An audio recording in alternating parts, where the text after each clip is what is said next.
Friends, welcome to my channel. ఈరోజు ఈ వీడియోలో మనం cost of equity share capital గురించి తెలుసుకోబోతున్నాం.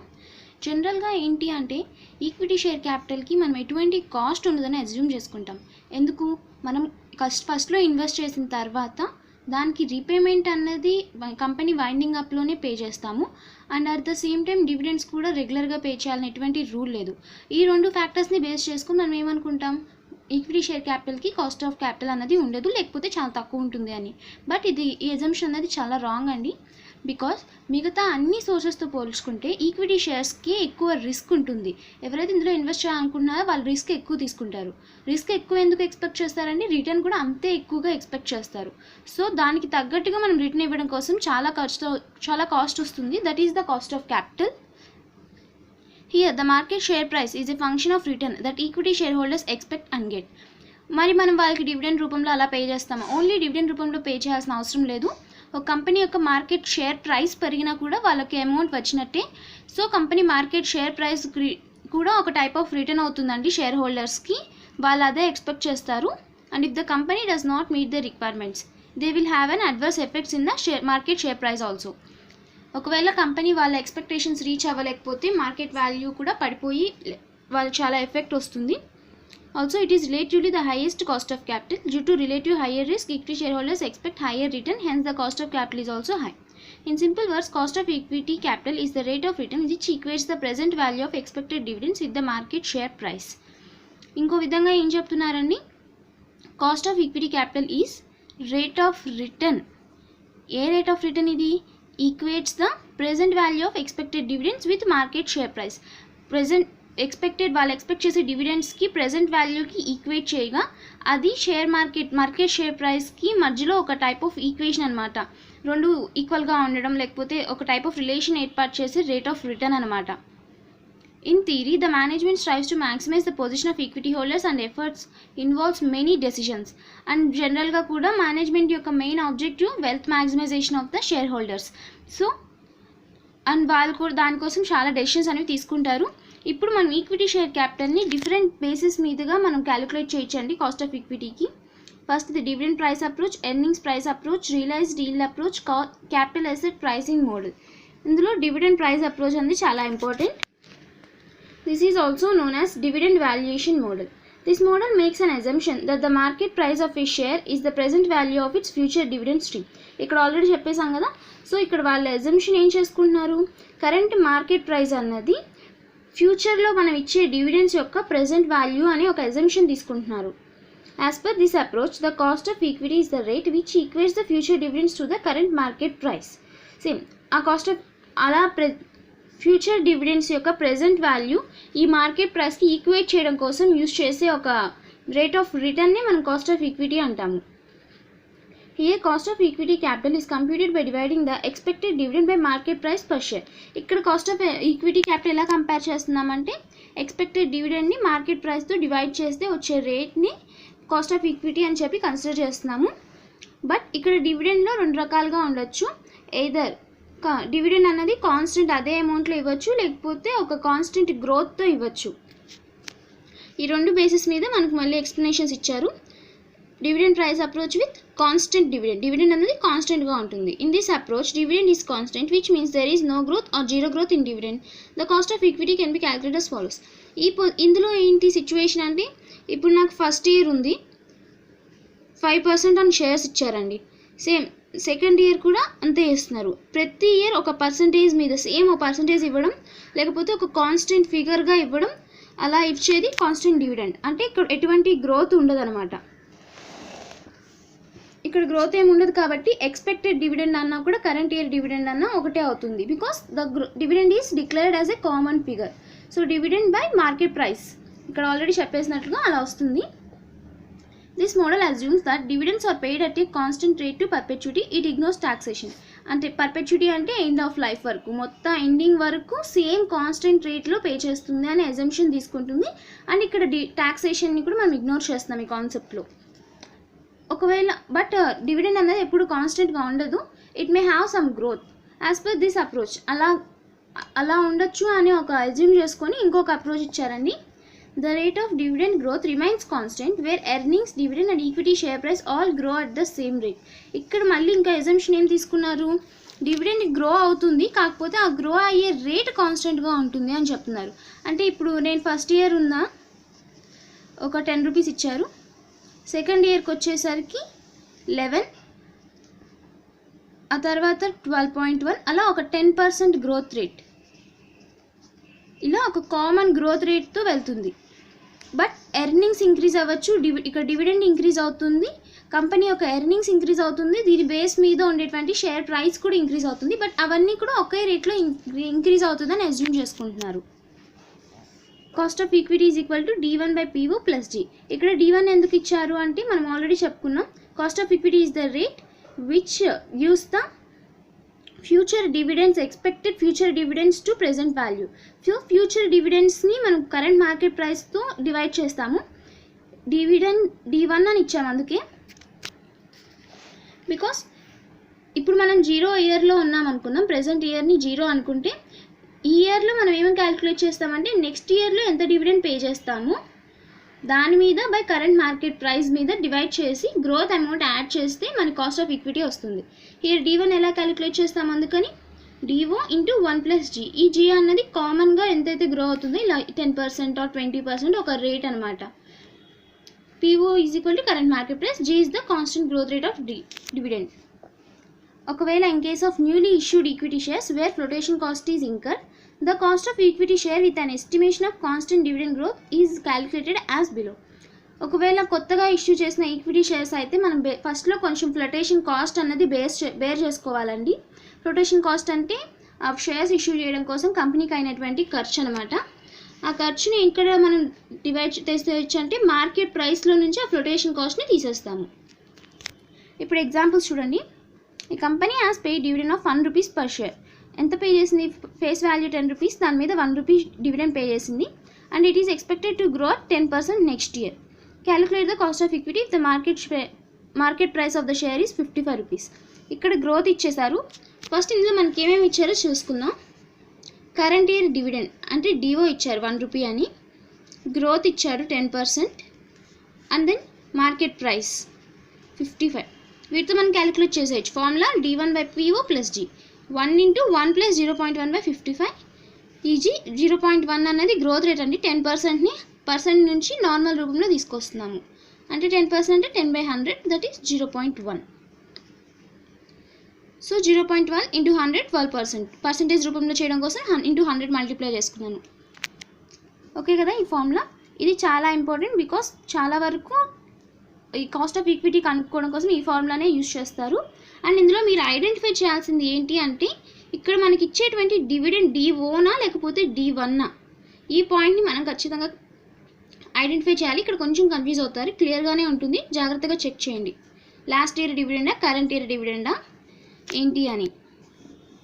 Dividend discount model with variable growth is explain in chapter 10. ఇప్పుడు మనం ఎగ్జాంపుల్కి ఏమేమి తీసుకున్నాము, కాన్స్టెంట్ డివిడెండ్ ఎక్స్పెక్ట్ చేసాము.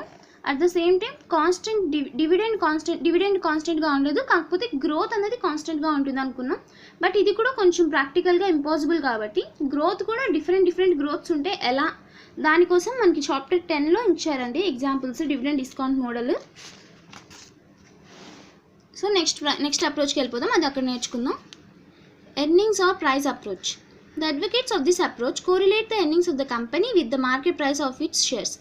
ఇందాకటి వరకు మనం ఏమేమి చెప్పుకున్నాం, డివిడెండ్ కంపెనీ యొక్క డివిడెండ్కి మార్కెట్ ప్రైస్కి చాలా ఇంటర్లింక్ ఉందని చెప్పి ఆ రెండు బేస్ మీద చెప్తాం. బట్ ఇంకొంతమంది క్రిటిక్స్ ఏమని చెప్తున్నారు అంటే కంపెనీ యొక్క ఎర్నింగ్స్కి మార్కెట్ ప్రైస్కి కూడా లింక్ ఉంది. ఎందుకు అంటే ప్రతి కంపెనీ డివిడెండ్ పే చేయదండి, కొన్ని కంపెనీస్ డివిడెండ్ పే చేయవు. అలాంటి కేసులో మనం ఆ ఫార్ములా క్యాలిక్యులేట్ చేయడం ఇంపాసిబుల్. సో వాళ్ళ యొక్క ఎర్నింగ్స్తో కంపేర్ చేస్తున్నాము market ప్రైస్ని. Accordingly, the cost of equity share capital would be based upon the expected rate of earnings of a company. So, cost of equity share capital దేని మీద base అవుతుంది, company యొక్క earnings మీద base అవుతుంది. The argument is that each investor expects a certain amount of earnings whether distributed or not from the company in whose shares he invests.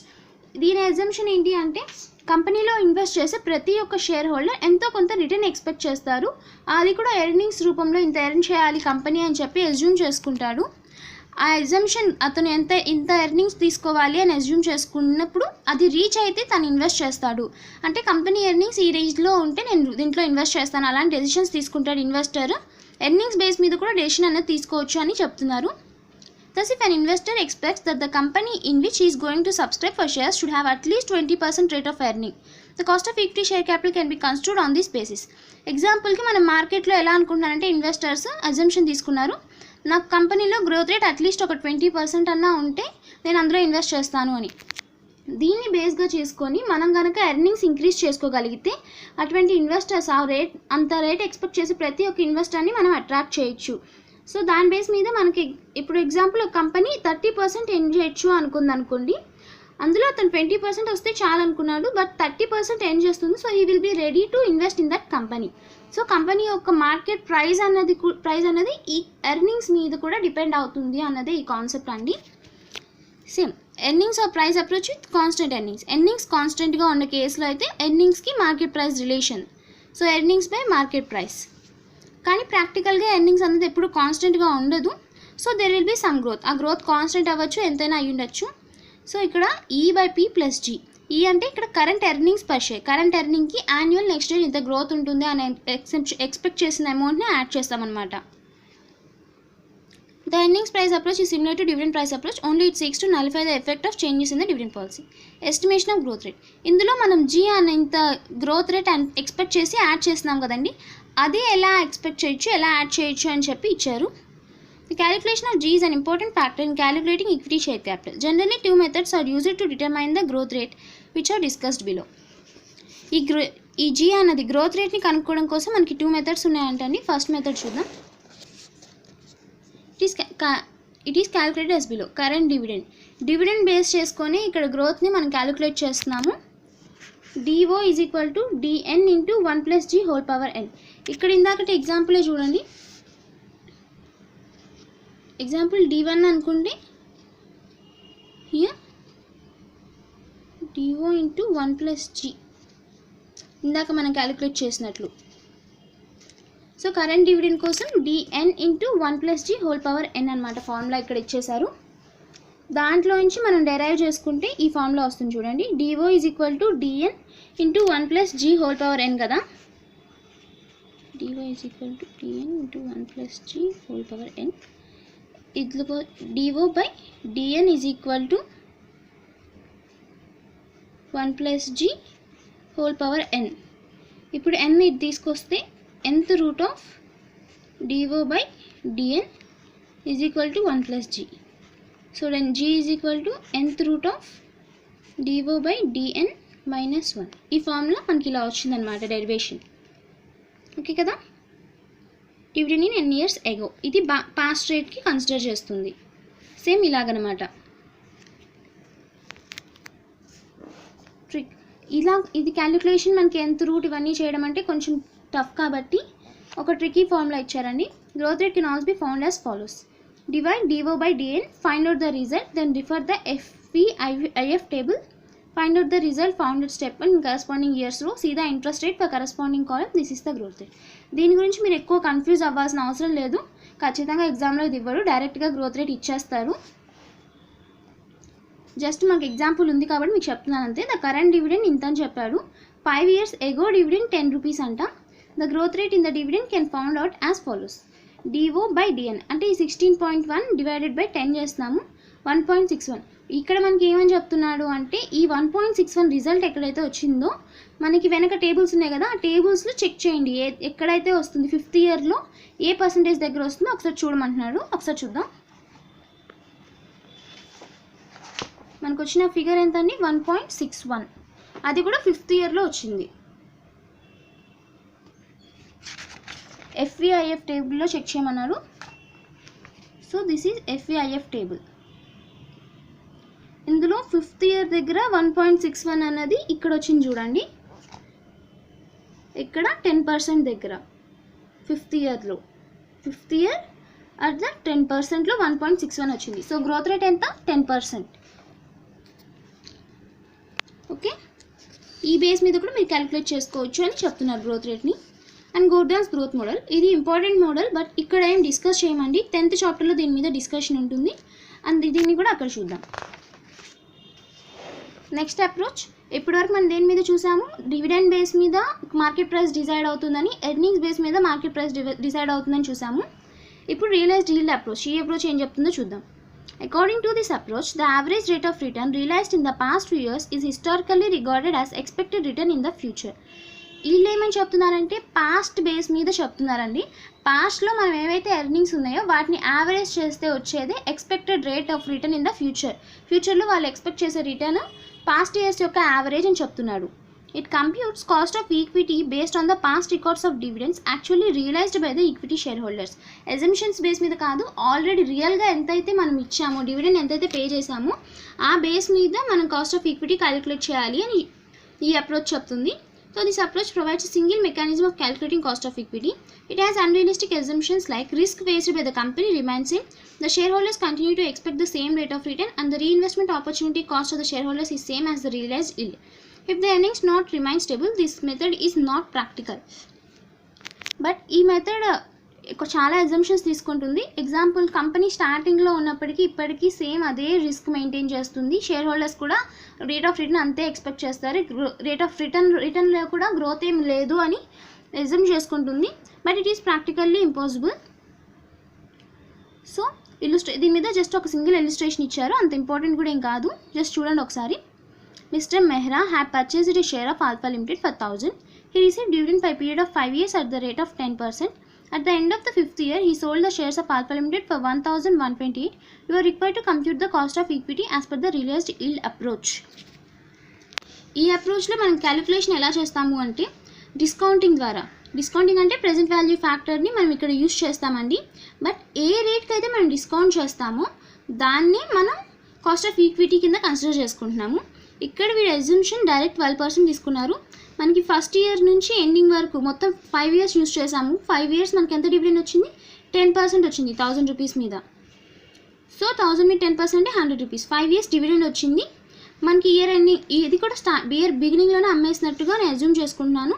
So 1128, దానికి 12% rate దగ్గర discount చేస్తున్నారండి. మనకు వచ్చే value 1000 rupees.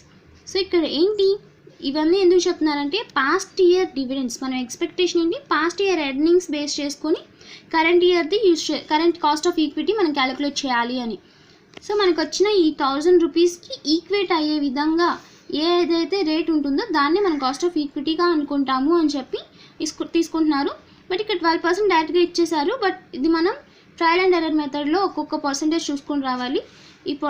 ఈ process కొంచెం టఫ్గానే ఉంటుంది. But ఇది ఎగ్జామ్కి అంత ఇంపార్టెంట్ కాదు. నెక్స్ట్ అప్రోచ్కి వెళ్దాం. Capital asset pricing model approach. CAPM model describes the risk return trade-off for securities. It describes the linear relation between risk and return for securities. ఇక్కడ కొత్త కాన్సెప్ట్ తీసుకొచ్చారండి. ఓన్లీ రిటర్న్ మాత్రమే కాదు, రిస్క్ కూడా involve అయి ఉంటుంది అని చెప్పి ఒక కాన్సెప్ట్ ఇది.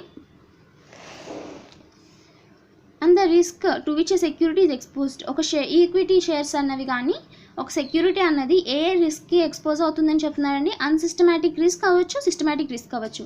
అన్సిస్టమాటిక్ రిస్క్ అంటే ఏంటి, this is also called company specific risk as the risk is related with the company's performance.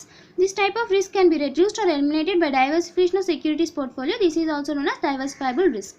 అన్సిస్టమాటిక్ risk అంటే జస్ట్ ఆ కంపెనీ వరకు వచ్చేటువంటి రిస్క్ అనమాట. కంపెనీ పర్ఫార్మెన్స్ సరిగ్గా చేయకపోవడం వల్ల ఏదైనా ట్రబుల్ వస్తే వాటిని అన్సిస్టమాటిక్ రిస్క్ అంటాము. వాటిని వాళ్ళు సార్ట్ అవుట్ చేసుకోవచ్చు. సో వీటిని డైవర్సిఫైబుల్ రిస్క్ అని కూడా చెప్పచ్చు. Next systematic risk. It is the macroeconomic or market specific risk under which a company operates. This type of risk cannot be eliminated by diversification, hence it is non-diversifiable. Example, inflation, government policy, interest rate. Company కనుక ఆ ప్రాబ్లమ్ని వచ్చేటువంటి రిస్క్ని face చేయగలదు, దాన్ని adjust చేసుకొని ఏదైనా చేయగలదు, risk reduce చేయొచ్చు లేకపోతే ఎలిమినేట్ చేయొచ్చు అనుకుంటే అది అన్సిస్టమాటిక్ రిస్క్. బట్ ఇదేంటి మొత్తం ఇండస్ట్రీ స్పెసిఫిక్ అనమాట, ఓన్లీ కంపెనీ గురించి కాదు. అంటే ఎగ్జాంపుల్ ఇన్ఫ్లేషన్ అయ్యి ఉండొచ్చు, గవర్నమెంట్ పాలసీస్ అవ్వచ్చు, ఇంట్రెస్ట్ రేట్స్ పెరిగి ఉండొచ్చు. ఇలాంటి రిస్క్ని మనం ఎలిమినేట్ చేయలేము, just we have to face that risk. As diversifiable risk can be eliminated by an investor to diversification, the non-diversifiable risk is the risk which cannot be eliminated. Therefore, business should be concerned as per CAPM method solely with non-diversifiable risk. ఒకవేళ డైవర్సిఫైబుల్ risk అయితే eliminate చేస్తారు, దాంతో problem లేదు. But ఈ systematic risk అంటే non డైవర్సిఫైబుల్ రిస్క్ని ఖచ్చితంగా ఒక security face చేయాల్సి వస్తుంది. దాని కన్సర్న్ కోసం ఆ రిస్క్ని ఫేస్ చేయడం ఎలా, దాన్ని ఎలా బేస్ చేసుకుంటున్నాం అనేది చెప్పడమే ఈ CAPM మెథడ్. అంటే రిస్క్ని కూడా ఇన్వాల్వ్ చేస్తున్నారు ఇక్కడ. The non diversifiable risk are assessed in terms of beta coefficient. దాన్ని ఒక పర్సన్తో fitting regression equation between return of a security and the return on a market portfolio. ఇక్కడ ఏమని చెప్తున్నారంటే ఈ రిస్క్ని మనం ఎలా క్యాలిక్యులేట్ చేస్తున్నామంటే ఒక బీటా ఇంత ఫిగర్ అని చెప్పి ఒక బీటా కోఫిషియంట్ ద్వారా క్యాలిక్యులేట్ చేస్తున్నామండి. దీనికి ఈక్విటీ ఫార్ములా ఏంటంటే risk free rate of return. అంటే ఒక రేట్ వరకు మనం ఇన్వెస్ట్ చేస్తే అందులో ఎటువంటి రిస్క్ ఉండదు. ఎగ్జాంపుల్కి నేను ఒక బ్యాంక్ డిపాజిట్ తీసుకుంటున్నాను. బ్యాంక్ డిపాజిట్స్ అంటే రిస్క్ ఏం లేదు, ఫుల్ ఫ్రీ ఆఫ్ రిస్క్ అనమాట. బట్ దాని మీద నాకు వచ్చే రేట్ ఆఫ్ ఇంట్రెస్ట్ జస్ట్ 8% అండి. అలా కాకుండా నేను ఎక్కడైనా మార్కెట్లో ఇన్వెస్ట్ చేస్తున్నాను, ఈక్విటీ షేర్స్లో ఇన్వెస్ట్ చేస్తున్నాను అనుకుందాం, దాని మీద నాకు 12% రేట్ ఆఫ్ రిటర్న్ వస్తుంది. సో కంపేర్ చేసుకుంటే మన రేట్ ఆఫ్ రిటర్న్ పెరిగింది, అట్ ద సేమ్ టైం దీనికి ఎటువంటి రిస్క్ లేదు, కానీ ఈక్విటీ షేర్స్లో మనం రిస్క్ బేర్ చేస్తున్నాం. ఇలా మనం ఎంతో కొంత రిస్క్ బేర్ చేస్తాం కదండి, ఆ రిస్క్ని మనం ఈ బీటా కోఫిషియంట్ ద్వారా చూపిస్తున్నాం అనమాట. హియర్ చూడండి, RF అంటే risk free rate of return 8%, beta మనం ఫేస్ చేసే రిస్క్కి వచ్చినటువంటి వాల్యూ, RM అంటే మనకున్న ఆపర్చునిటీ 12% మైనస్ ఈ 8% అనమాట 4%. అంటే ఇది 4% వస్తుంది ఇక్కడ చూడండి. ఆ ఫార్ములాలో KE అంటే cost of equity capital, RF risk free rate of return, B అంటే beta coefficient, RM rate of return on market portfolio. ఇది మార్కెట్ ప్రీమియం అని కూడా చెప్తాం, ఎందుకంటే మిగతా బ్యాలెన్స్ అమౌంట్ ఎక్స్ట్రా ఎంతైతే వస్తుందో that is the market premium for us. Therefore required rate of return is equal to risk free rate plus risk premium. అసలు the idea behind CAPM is that investors need to be compensated in two ways, time value of money and the risk. ఈ method ఎందుకు use చేస్తున్నాము అంటే investors వాళ్ళ యొక్క investment మీద వచ్చే expected dividends కానివ్వండి, ఎక్స్పెక్టెడ్ రిటర్న్, దాని మీద మనకి రెండు రకాలుగా ఎఫెక్ట్ ఉంటుంది. Just not time value of money మాత్రమే కాదు, రిస్క్ కూడా వాళ్ళు ఫేస్ చేస్తారు, రిస్క్ను కూడా ఇన్వాల్వ్ చేయాలన్నదే ఈ మెథడ్ యొక్క ఉద్దేశం.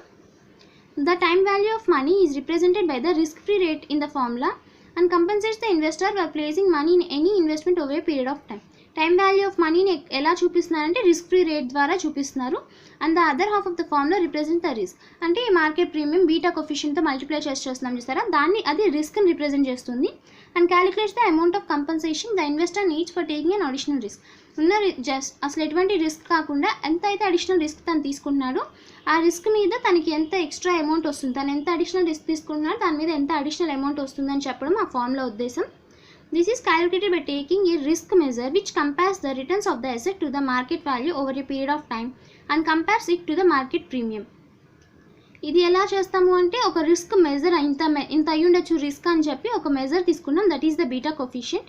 దాన్ని compares with the return of assets to the market, మనకు వచ్చే రిటర్న్స్తో కంపేర్ చేసుకుంటున్నాం and compares it to the market premium. The CAPM says that expected return of a security or a portfolio equals the rate A risk free security plus A risk premium. CAPM ఏం చెప్తుంది అంటే expected return ఎలా ఉంటుంది, ఒక security మీద expected return ఎలా ఉంటుంది, cost of equity ఎలా ఉంటుంది అంటే మనం రిస్క్ ఫ్రీ రేట్ ఎంతైతే ఉందో దానికి ప్లస్ మనం ఎంతైతే రిస్క్ తీసుకుంటున్నామో ఆ రిస్క్ ప్రీమియం, రిస్క్ తీసుకున్న దాని మీద మనకు వచ్చేటువంటి ఎక్స్ట్రా అమౌంట్ అనమాట. ఈ రిస్క్ ప్రీమియం కలిపితే వచ్చేది ఎక్స్పెక్టెడ్ రిటర్న్ అని చెప్తుంది. If this expected return does not meet or beat the required return, then the investment should not be undertaken. అంటే ఇప్పుడు మనకి expected return does not meet or beat require the return. Example ఇదే కేసులో చూడండి, మనం bank deposit అయితే 8% వస్తుంది, equity షేర్స్లో 12% and మనకు 4% ఎక్స్ట్రా వస్తుంది అని ఎగ్జ్యూమ్ చేసుకుంటున్నాం కదా. అలా కాకుండా ఇక్కడ ఎగ్జాంపుల్ నేను బీటా 1 అనుకుంటున్నాను, అప్పుడు క్యాలిక్యులేట్ చేస్తే ఎంతండి మీ టోటల్ 12% వచ్చిందండి. అలా కాకుండా నేను బయట ఈక్విటీ షేర్స్లో ఇన్వెస్ట్ చేస్తున్నాను, అది జస్ట్ నాకు 7% అనమాట. అప్పుడు రిస్క్ ప్రీమియం ఎంత అవుతుంది -1, 7%. రిస్క్ ఫ్రీ రిటర్న్ కంటే తక్కువ వస్తుంది నాకు రేట్ ఆఫ్ రిటర్న్. అలాంటప్పుడు నేను ఇక్కడ ఇన్వెస్ట్ చేయాల్సిన అవసరం లేదు, you can invest in other options. ఎందుకంటే మీకు రిస్క్ తీసుకోకుండానే 8% వస్తుంది, బట్ రిస్క్ తీసుకుని 7% ఎందుకు, ఈ బేస్ అనమాట. ఇలా మనం కంపేర్ చేయడానికి కోసం ఇది యూజ్ అవుతుంది. The shortcomings of this approach are estimations of beta with historical data is unrealistic. ఇందులో ఉన్నటువంటి మేజర్ డ్రాబ్యాక్ ఏంటి అంటే beta.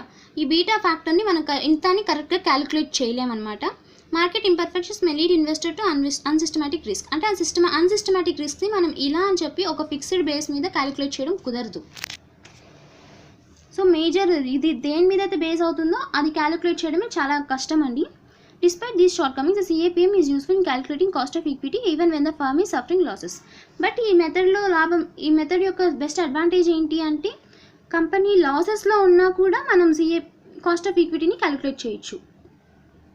The basic factor behind determining the cost of equity share capital is to measure the expectation of investors from the equity shareholders of that particular company. Therefore, the whole question of determining cost of equity shares hangs upon the factors which go into the expectations of particular group of investors in a company of a particular risk class. Investors expect చేసే return base మీదే cost of equity ఉంటుంది అని చెప్తున్నాడు. Here ఒక example ఇచ్చారు చూడండి. Cost of equity capital of H limited risk free rate of return ఎంత 10%, beta 1.75 and risk return on the market portfolio అంటే ఆర్ఎం 15%. జస్ట్ ఇవి అప్లై చేస్తే మనకు వచ్చేస్తుంది. Cost of equity 18.75%. And now, cost of retained earnings. Like other sources of funds, retained earnings involves cost. It is the opportunity cost of dividends forgone by shareholders. ఇప్పుడు cost of retain earnings అంటే ఏంటి? Example current ఇయర్లో ఒక 10 crores profit వచ్చింది అనుకోండి. అందులో నేను 5 crores డివిడెండ్గా pay చేసేస్తున్నాను అండ్ మిగతా 5 crores రిటైన్డ్ ఎర్నింగ్స్ అంటాము. ఇలా మనం మొత్తం వచ్చిన ప్రాఫిట్లో ఎంతైతే సేవ్ చేస్తామో అది రిటైన్ ఎర్నింగ్స్. ఆ రిటైన్ ఎర్నింగ్స్కి కూడా కాస్ట్ ఉంటుంది. ఎందుకు అంటే మనం కనుక ఈ మొత్తం 5 crores కూడా ఇచ్చేసినట్టయితే మన షేర్ ప్రైస్ ఇంక్రీజ్ అయ్యే ఛాన్సెస్ ఉన్నాయి. అలా కాదు, లేకపోతే వేరే ప్రాజెక్ట్లో ఇన్వెస్ట్ చేసినట్టయితే మనకు వచ్చేటువంటి ఎర్నింగ్స్ కూడా ఇంక్రీజ్ అయ్యే ఛాన్స్ ఉన్నాయి. ఏదో డివిడెండ్ ఇంక్రీజ్ అయ్యి ఉండేది, దాని బేస్ మీద ఈక్విటీ షేర్ ప్రైస్ అనేది ఇంక్రీజ్ అయ్యేది. లేకపోతే వేరే ప్రాజెక్ట్లో ఇన్వెస్ట్ చేసినట్టయితే మనకు వచ్చేటువంటి రిటర్న్ అంటే ఎర్నింగ్స్ కూడా ఇంక్రీజ్ అయ్యి ఉండేవి. బట్ అలా ఎందులోనూ ఇన్వెస్ట్ చేయకుండా మనం జస్ట్ ఒక సైడ్కి ఎప్పుడైనా యూజ్ అవుతుందనే ఉద్దేశంతో సేవ్ చేసుకుని ఈ రిటర్న్ ఎర్నింగ్స్కి ఆపర్చునిటీ కాస్ట్ అనేది ఉంటుందన్నమాట. అంటే ఇక్కడ మనం కోల్పోయిన dividend growth or market share price ఎంతైతే ఇంక్రీజ్ అవుతుందో అది మనం లాస్ అయినట్టే. కాబట్టి రిటర్న్ ఎర్నింగ్స్ ఉంచుకున్నందుకు దాన్ని మనం ఆపర్చునిటీ కాస్ట్ కింద తీసుకోవచ్చు. అయితే మనకు రావాల్సిన ఎర్నింగ్స్ని మనకు ఆపర్చునిటీ కాస్ట్ కింద తీసుకోవచ్చు అనమాట. సో ఇక్కడ కాస్ట్ ఆఫ్ రిటర్న్ ఎర్నింగ్స్ దేని బేస్ మీద ఉందండి? It is based on implicit cost of capital. The given figure depicts how a company can either keep or reinvest cash or return it to the shareholders as dividends. If the cash is reinvested, the opportunity cost is the expected rate of return that shareholders could have obtained by investing in the financial assets. ఇక్కడ ఏమని చెప్తున్నారు అంటే retain earnings ఉన్నాయి కదండి, firm investment opportunities. Either correct ఒక investment ఆపర్చునిటీలో invest చేయడం, లేకపోతే alternatively pay dividend to the షేర్హోల్డర్స్కి మనం డివిడెండ్ పే చేస్తే వాళ్ళ కోసం వేరే ఎక్కడైనా ఇన్వెస్ట్ చేయొచ్చు, లేదా సేమ్ కంపెనీలో ఇన్వెస్ట్ చేయొచ్చు, వేరే ఫినాన్షియల్ అసెట్లో ఇన్వెస్ట్ చేయొచ్చు. ఇలా వచ్చే ఈ ఇన్వెస్ట్మెంట్ ఆపర్చునిటీ, లేకపోతే ఇలా వచ్చేటువంటి మనం వేరే ఎక్కడైనా ఇన్వెస్ట్ చేసేటువంటిది, ఇలా మనం మిస్ అయినవే కాస్ట్ ఆఫ్ ఈక్విటీ అని చెప్తున్నారు. కాస్ట్ ఆఫ్ రిటైన్ ఎర్నింగ్స్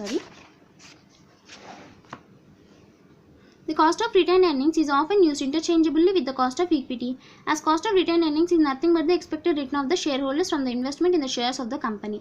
ఇక్కడ just cost of retain earnings అన్న కాస్ట్ ఆఫ్ ఈక్విటీతో ఇంటర్చేంజబుల్గా యూజ్ చేస్తారు. బికాస్ రిటైన్ ఎర్నింగ్స్ అంటే ఏంటి? కంపెనీలో ఉన్న షేర్ హోల్డర్స్ వాళ్ళు షేర్స్తో ఇన్వెస్ట్ చేసినందుకు ఎక్స్పెక్ట్ చేసే రిటర్న్ అనమాట. However, sometimes cost of retained earnings remain below the cost of equity due to savings in flotation costs and existence of personal tax. But కొన్ని సిచ్యువేషన్స్లో ఏంటి అంటే ఇక్కడ మనం ఫస్ట్ పాయింట్ చెప్పింది ఏంటి? కేఈ అంటే cost of equity is equal to KS cost of retained earnings అండి. ఇవి షార్ట్ కట్స్, వాటికి ఇలా ఉంటుందని చెప్తున్నాడు. కానీ ఒక్కోసారి మనం కేఈ క్యాలిక్యులేట్ చేసేటప్పుడు ఫ్లోటేషన్ కాస్ట్ అనేది అవుతుంది. మనకి ఆ ఫ్లోటేషన్ కాస్ట్ని ఇంకర్ చేస్తాము. అలా కనుక మనం ఇంకర్ చేసినట్టయితే కాస్ట్ ఆఫ్ రిటైన్డ్ ఎర్నింగ్స్ అన్నది కాస్ట్ ఆఫ్ ఈక్విటీ కంటే తక్కువే ఉంటుంది.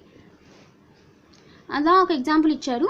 But in the absence of any information on personal tax, అలాగే పర్సనల్ ట్యాక్స్ బేస్ మీద కూడా ఉంటుంది. అంతవరకు కాస్ట్ ఏమైనా పర్సనల్ ట్యాక్స్ ఏమైనా ఉంది అని చెప్పి ఇన్ఫర్మేషన్ ఇస్తే తప్ప అంతవరకు కాస్ట్ ఆఫ్ రిటైన్డ్ ఎర్నింగ్స్ అన్న కాస్ట్ ఆఫ్ ఈక్విటీ షేర్స్ అన్న సేమ్ రేట్ ఉంటుంది. ఒకవేళ పర్సనల్ ట్యాక్స్ ఏమైనా ఉంటే cost of earnings minus tax on personal income. Flotation cost. The new issue of security involves some expenditure in the form of underwriting, brokerage fee, legal and administrative charges, registration fee, printing expense, etc. The sum of all these costs is known as flotation cost. This expenditure is incurred to make the securities available to the investors. Flotation cost is adjusted to arrive at net proceeds of the calculation of cost of capital. Flotation cost అంటే ఏంటో చెప్తున్నాడండి అంతే. Here ఒక example ఇచ్చాడు return earnings కోసం. ABC company provides the following details. DO ఇచ్చాడు, PO ఇచ్చాడు, G ఇచ్చాడు. ఇక్కడ రిటర్న్ ఎర్నింగ్స్ క్యాలిక్యులేట్ చేయమన్నాడు. మనకి ఇక్కడ ఎజంప్షన్ ఏంటి? Cost of return earnings is equal to cost of equity. So cost of equity calculate చేసిన వచ్చేస్తుంది. మొత్తం అన్ని ఫార్ములాస్ ఈక్విటీ ఫార్ములాస్ అనమాట. ఇక్కడ మనకి డివిడెండ్స్ ఇచ్చారు, గ్రోత్ రేట్స్ ఇచ్చారు. సో దానికి ఇచ్చే ఫార్ములా ఇది అప్లై చేసాము వచ్చేస్తుంది. And at the same time ఇంకోటి ఇచ్చారండి, సిఏపిఎం మెథడ్ ద్వారా ఇచ్చారు చూడండి, risk free rate beta and RM minus RF.